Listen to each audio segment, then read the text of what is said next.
Hi guys, welcome to 5-minute video series on EduTap, and today we are going to discuss a very important topic for the NABARD Grade A exam, that is UDISE plus 2019-2020 report. So before starting the session, if you are new to our YouTube channel, kindly subscribe it and press the bell icon to receive all the latest updates of the courses and videos offered by us. And you can also join our Telegram channel to get the access to the PDF of the lectures.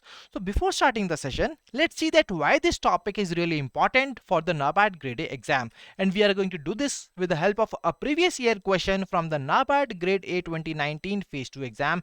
And in this particular exam, there was a paragraph given on the basis of annual status of education report, and on this particular report 4 questions were being asked in the exam, and this is the reason why today we are going to discuss the UDISE plus report 2019-2020. So now let's move on to the session. Let's get started.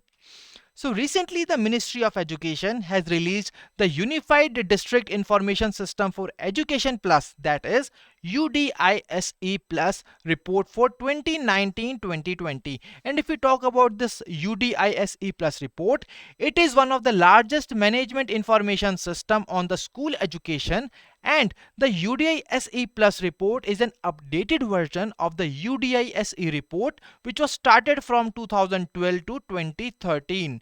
And if we talk about this particular report, it covers 1.5 million schools, 8.5 million teachers, and 250 million children, and it also helps in measuring the education parameters from classes 1 to class 12.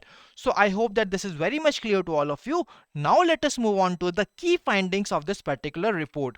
And as per this particular report, the report states that as per academic year 2019-2020, there were total of 15.1 lakh schools in India, and out of them 10.3 lakh schools were the government schools. And if we talk about the total students enrolled in the Indian schools, then this particular number was 26.4 crore in year 2019-2020, which was 42.3 lakh higher than the number in year 2018-2019. And if we talk about the total number of teachers engaged in the school education system, then this particular number was 96.8 lakh in year 2019-2020, which was higher by about 2.57 lakh in year 2018-2019. So I hope that these numbers are really very much clear to all of you. And guys, please note that, please mark star here, as these numbers are really important from the exam point of view. Now let's move on to some other key findings of the report. So as per the report, the global enrollment ratio, so guys, all of you are requested to kindly answer that what exactly the gross enrollment ratio is in the comment section below. And as per this report, the gross enrollment ratio has increased at all the levels of school education from 2018-2019 to 2019-2020. And guys, it was highest at the elementary level, that was 97.8%, and it was lowest in the higher secondary level, that was 51.4%. And if you talk about the enrollment of the Divyang students, then it has increased by 6.52% over 2018-19 to 2019-2020.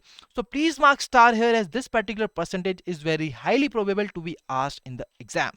So if we talk about the gross enrollment ratio of girls in year 2019-2020, then as per the report, the gross enrollment ratio of girls has increased at all the school levels from 2018-2019 to 2019-2020. And here you can see in the given table that it was highest at the elementary level, that is 98.7%, and it was lowest at the higher secondary level, that is 52.4%. Now guys, all of you are requested to tell me about the Beti Bachao Beti Padhao in the comment section below. And now let's move on to the next key findings of this particular report, that is the pupil teacher ratio. And guys, if you talk about the pupil teacher ratio, it is the average number of pupil per teacher in a given school year. And as per this report, the pupil teacher ratio has also increased at all the school levels from 2018-2019 to 2019-2020, and it was highest at the primary level, that is 26.5, and it was lowest at the upper primary and secondary level, that is 18.5. And guys, when we talk about the infrastructural facilities, then guys, this particular report also tells us about the infrastructural facilities which are being provided to the students in the school as well, such as the electricity, computers, internet, hand wash, medical checkup as well as library.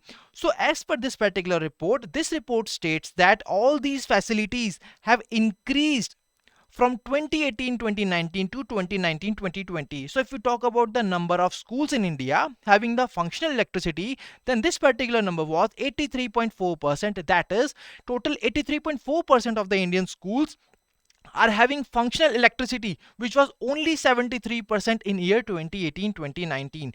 And if we talk about the computer facility, then 38.5% of the Indian schools in 2019-2020 were having functional computers, which was only 34.5% in year 2018-2019. And similarly for the internet, 22.3% of the Indian schools are having the facility of functional internet in their schools, in the school premises. And guys, apart from that, if you talk about the hand wash facilities, then guys, it was around 90% in year 2019-2020. That is, 90% of the Indian schools are having the facility of hand wash facility for the students which are studying in their schools. And if we talk about the medical checkup, then guys, 82% of the Indian schools have conducted medical checkup in year 2019-2020, which was 61.1% in year 2012-2013. And if you talk about the library facility, then 84% of the Indian schools are having the facility of library for the students. And guys, this particular number was only 69.2% in year 2012 to 2013. So guys, all these parameters are really very important, and they are very really important from the exam point of view. And guys, one more thing which is very important from the exam point of view is the gender parity index. And guys, if we talk about the gender parity index, then it is the ratio of the gross enrollment ratio of girls to the gross enrollment ratio of boys. And guys, it has increased for both secondary and higher secondary level of education. And guys, it was mostly at the higher secondary level. And guys, if we talk about the gender parity index, then this particular gender parity index for the higher secondary school level was 0.97 in 2012-2013, and it has increased to 1.04 in year 2019 to 2020. So guys, that was all from the today's session from this particular report. And this report is really very important from the exam point of view, as we have already seen in the previous slides that a question was being asked from the Acer report in the NABARD Grade A 2019 exam, and 4 questions were being asked in the exam from this particular report. So that's why this particular report is really very important. And guys, I hope that this particular report is now very much clear to all of you, and you can answer the questions from this particular report very successfully. And guys, I hope that you must have liked the session, but still, if you have any queries, then you can drop us a mail at hello@edutap.co.in, and you can also call us at 8146207241. So guys, now I will be meeting you in the next session. Thank you for joining us.